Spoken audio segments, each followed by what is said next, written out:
Deus abençoe, tudo bem? Nós fizemos 3 vídeos. O último nós falamos sobre a depravação total e a depravação parcial, falamos sobre a expiação limitada e expiação ilimitada, certo? Era para a gente ter falado sobre a eleição incondicional no lugar de expiação limitada e ilimitada, né? Mas eu troquei, mas não há problema algum nisso. Tá? Então hoje nós vamos falar sobre a eleição, no caso incondicional, eleição parcial, eleição, no caso graça irresistível e graça resistível, e também a perseverança do santo e a instabilidade da salvação.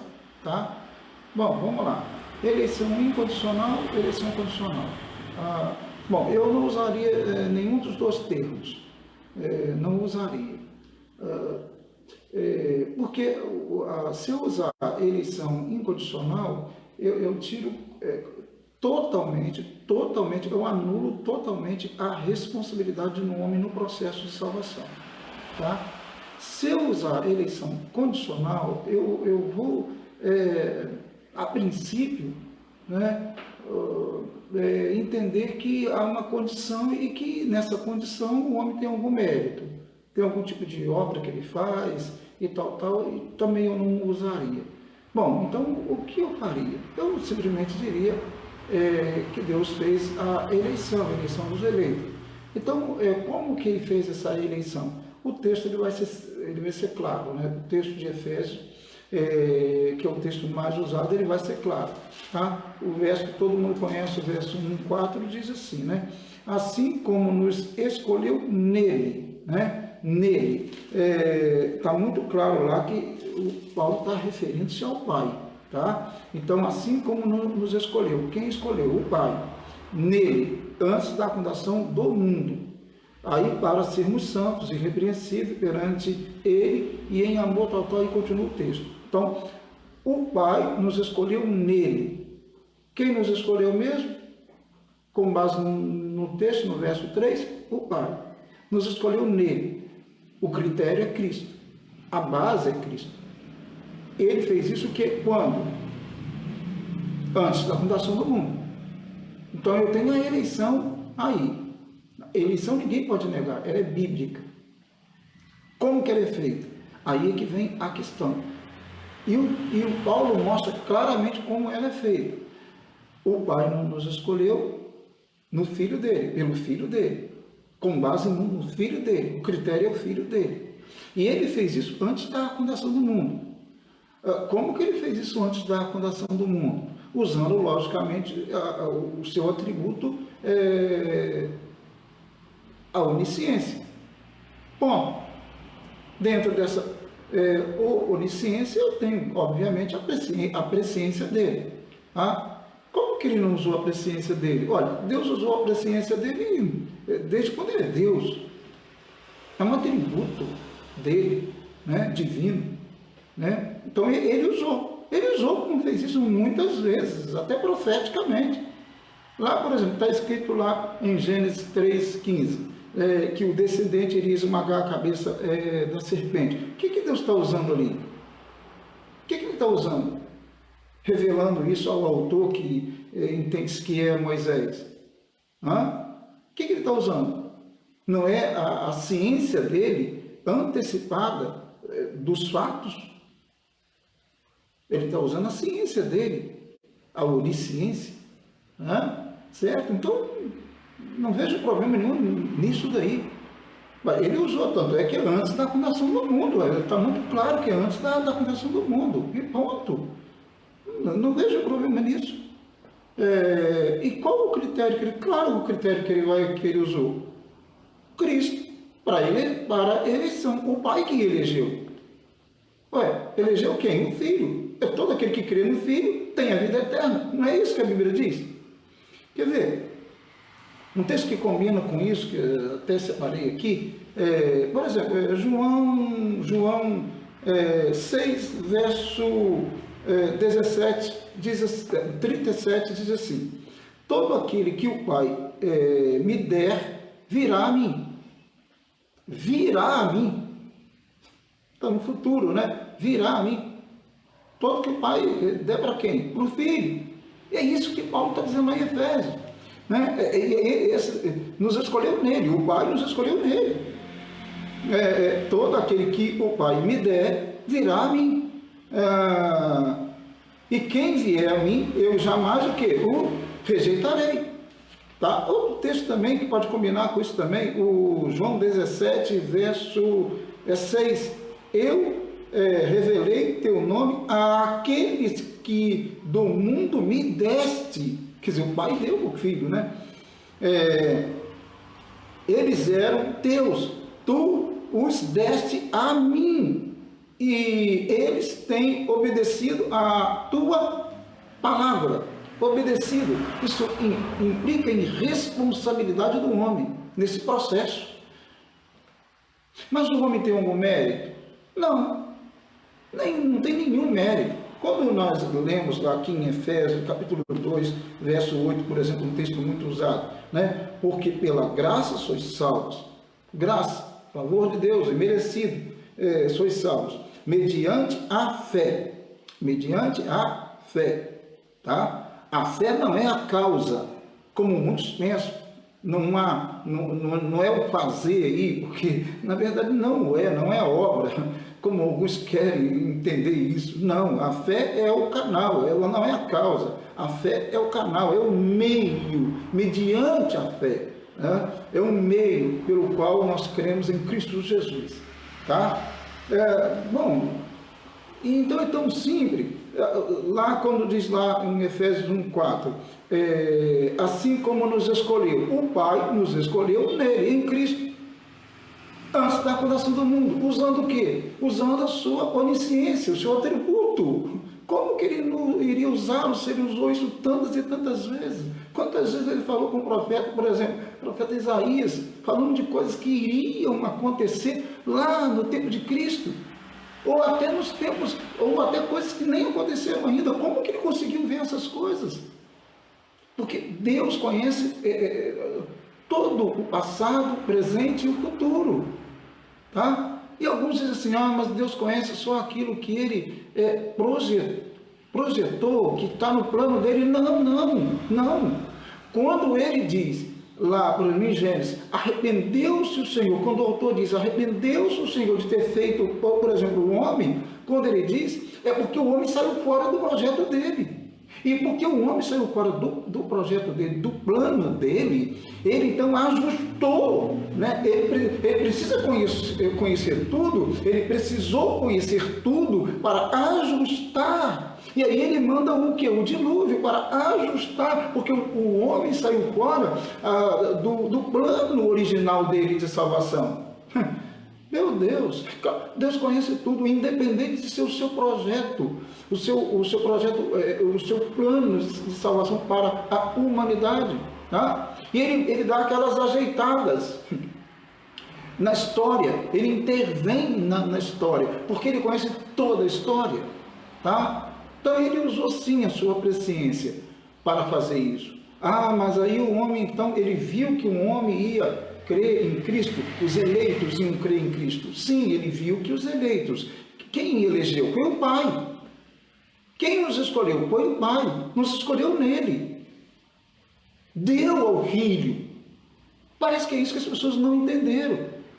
O Pai nos elegeu, o Pai nos escolheu nele, em Cristo, Filho dele. Todos que crescem no Filho dele. Mas, e volto a dizer, e volto a perguntar, há mérito nisso? Há mérito no homem? Claro que não, porque tudo é pela graça, é um favor imerecido de Deus, mas não diz lá que mediante a fé. Sim, mediante a fé, mas essa fé também é uma produção do Espírito Santo de Deus, não é do homem.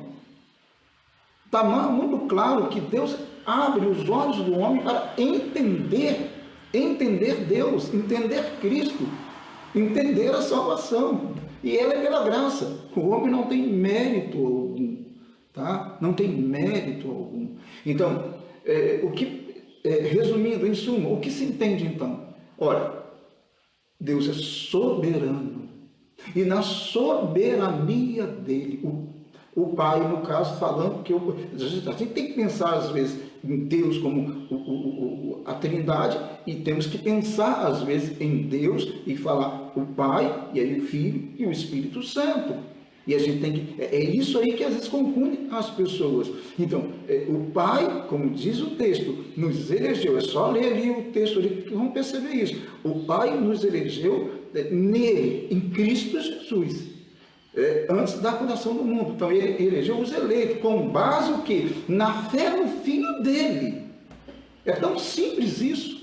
É tão simples isso. Agora, eu vou dizer, existe essa soberania de Deus. Deus, na sua soberania, o Pai nos elegeu em Cristo Jesus. Os eleitos são aqueles que creriam em Cristo Jesus, o Filho dele. Tá? Como aqui mesmo, com os textos que eu li, Deus deu ao Filho, o Filho dizendo, né, aqueles que tu me deste a mim, tá? Deus que deu, o Pai escolheu, elegeu nele, tá? O mérito é de Cristo, a glória é de Cristo. O homem não. O homem teve seus olhos abertos para compreender essas coisas, tá? Para entender essas coisas. Até a fé, como eu disse, a fé não é a causa, a fé é o canal, é o meio que nos leva a Cristo Jesus. Não há mérito nenhum em nós. Por exemplo, a minha conversão, o meu encontro com Deus, ou melhor, o encontro dele comigo, né? A revelação dele, né?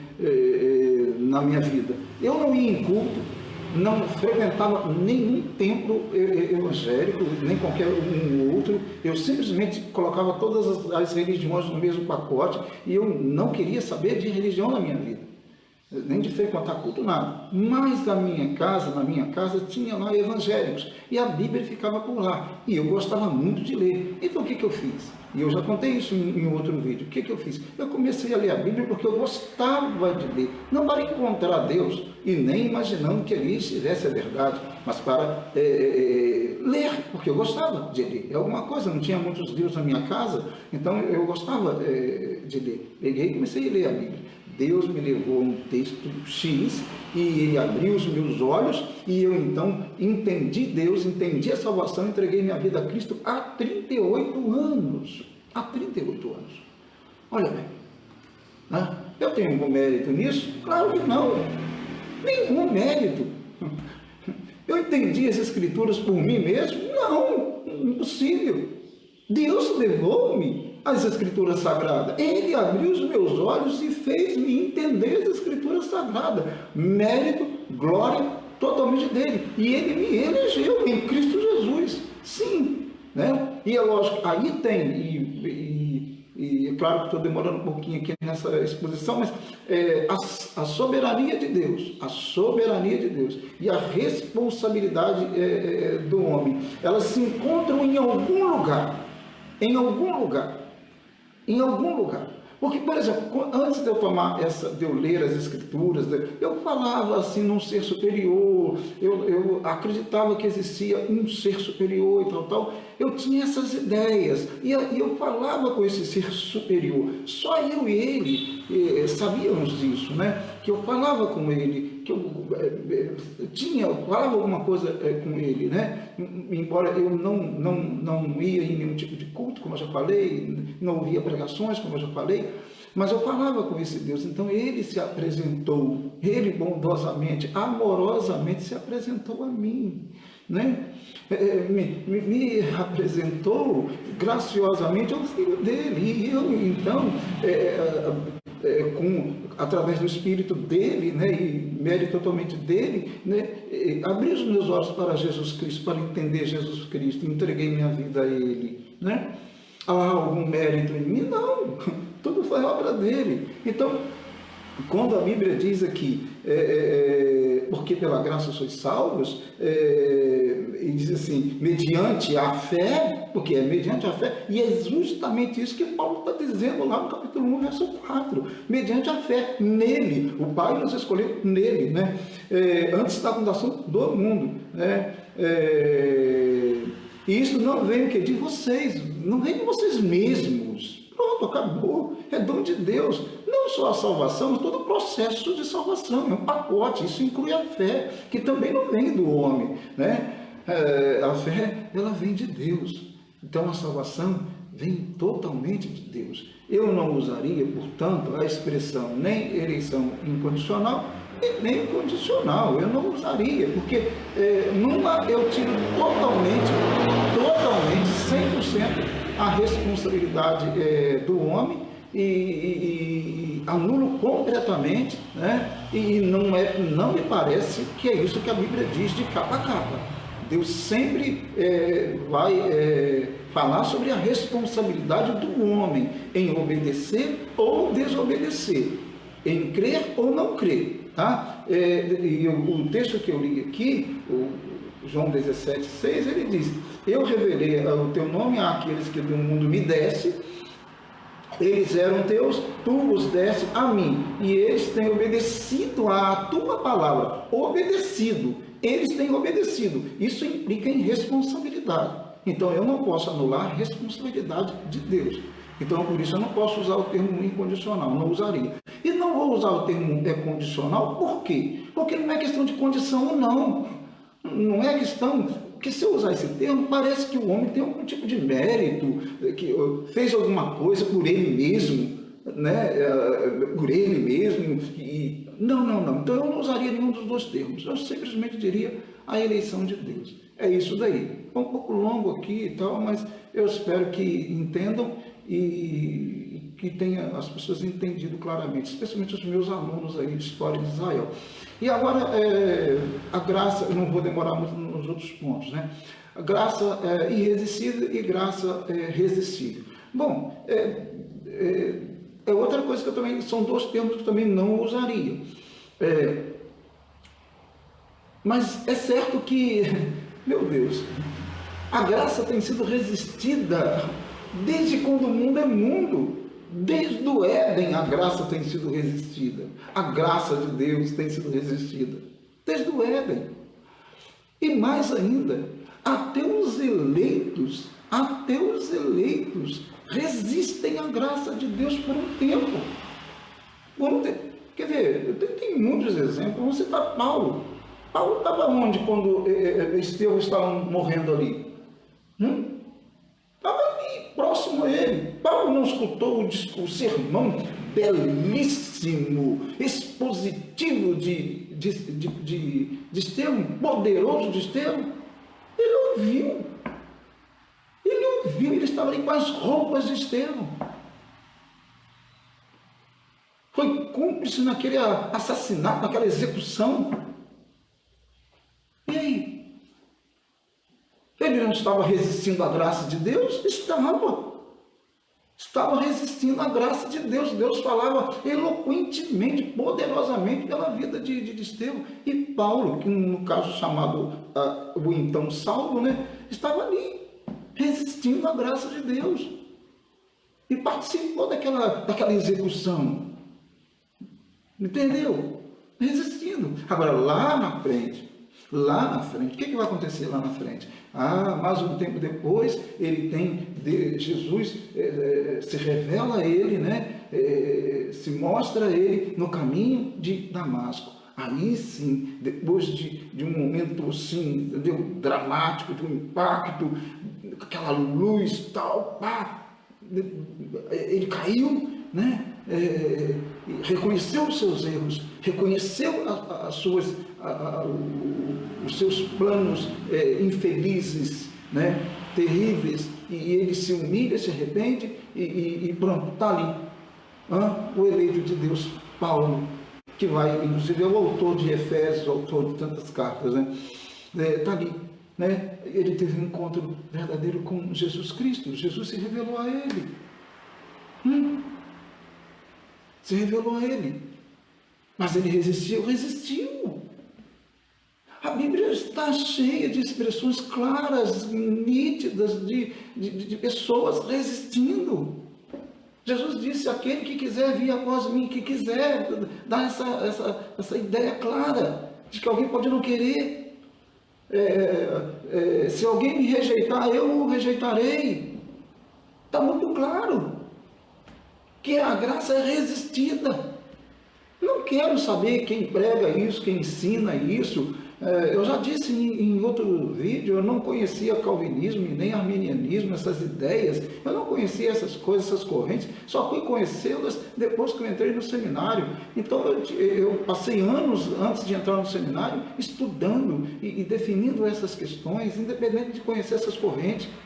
A questão é que o texto, que a Bíblia é muito clara a respeito dessas coisas. O homem resiste a Deus, sim. E quantas vezes, não foi uma nem duas vezes, que Deus mandou o profeta falar ao povo, e Deus já preveniu, já prevenia o profeta: eles não vão te ouvir, é gente rebelde,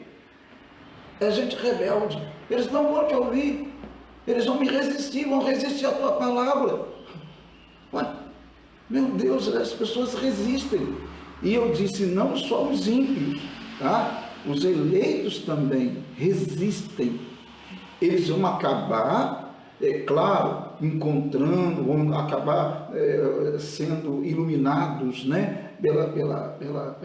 Pelo Espírito de Deus, vão entender a salvação pelo Espírito de Deus. Claro, isso vai acabar acontecendo para o eleito, como aconteceu com Saulo. Beleza, tudo bem, mas vai resistir por um tempo. Resiste por um tempo. Tem gente que resiste ao Espírito Santo, resiste à graça de Deus anos e anos. E aí um dia, se ele é um eleito de Deus, claro, ele vai ser, claro, vai entender a salvação, vai entender Jesus Cristo, e como eleito de Deus, mais cedo ou mais tarde isso vai acontecer, entende? Eu não vou chamar de graça irresistível, nem de graça resistível, né? Simplesmente a graça de Deus, ela é oferecida aos homens, e os homens, como nitidamente está nas Escrituras, os homens podem resistir, pode crer em Jesus Cristo, né? E pode resistir por um tempo, mas se é um eleito, vai acabar crendo em Jesus Cristo. É isso daí, tá? É o que eu penso relacionado às Escrituras. De capa a capa, a graça de Deus é revelada, e infelizmente muitos são os homens que resistem, e às vezes resistem por um bom tempo à graça de Deus, até mesmo os eleitos. Mas os eleitos, um dia mais cedo ou mais tarde, vão encontrar, né, vão entender a graça de Deus, entender Jesus Cristo. Amém? É isso aí. Bom, o último comentário: a perseverança dos santos. A perseverança dos santos e a instabilidade da salvação. Olha, não quero saber quem pensa isso. É tão simples. Quando alguém fala assim, a perseverança dos santos, ele não perde a salvação. Olha, quem elegeu? Não foi Deus que elegeu. Peraí. Vamos lá ao critério, à base bíblica. Deus nos elegeu nele, ou seja, em Cristo. O Pai nos elegeu nele, em Cristo. Olha, se o Pai elegeu, fez a eleição, ele fez com base, claro, usando como base Cristo. A fé em Cristo. Lógico, claro, não tem como não ser. E diz que antes da fundação do mundo. Olha, se ele elegeu antes da fundação do mundo, num tempo eterno que eu desconheço exatamente, mas aconteceu essa eleição nele com base em Cristo. Olha, se ele fez a eleição, os eleitos não podem perder salvação, não tem como, não há possibilidade. Não há essa possibilidade. Quem elegeu não foi Deus. Se fosse um homem que elegesse, tudo bem, mas foi Deus que elegeu. Então não há essa possibilidade do homem perder salvação. O que pode a gente considerar aqui,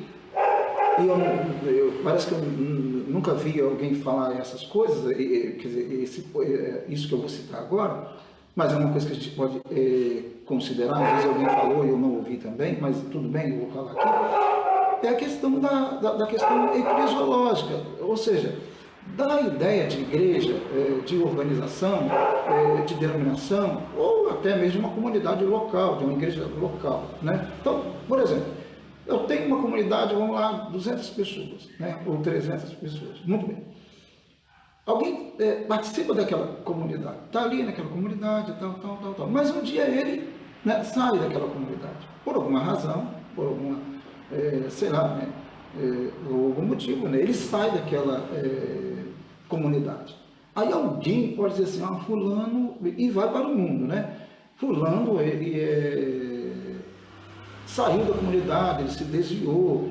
Alguns até podem dizer, vão dizer assim, ele perdeu a salvação. Eu não concordo em dizer que ele perdeu a salvação. Mas por que eu não concordo em dizer que ele perdeu a salvação? Nem nesse caso aí. Por quê? Porque eu estou com a visão sociológica da igreja, né? Visível dela. Há uma visão mais ampla que essa, do que aquela visível. Porque há muitos que estão na comunidade, que são membros de uma determinada igreja, e na verdade eles nunca foram eleitos. Eles não são simplesmente eleitos. Então ele está na comunidade, tá? Ele está na comunidade, tá? Na organização religiosa, ele está ali. Tá? Se eu até disser, numa linguagem humana, para o pessoal entender, fulano saiu da igreja, tudo bem, legal, fulano saiu da igreja, fulano caiu da graça, são termos que é muito íntimo de Deus e o homem, né? Porque, vê, um caso que nos intriga muitas vezes, mas é explicável, é o caso lá, por exemplo, de Coríntios, né?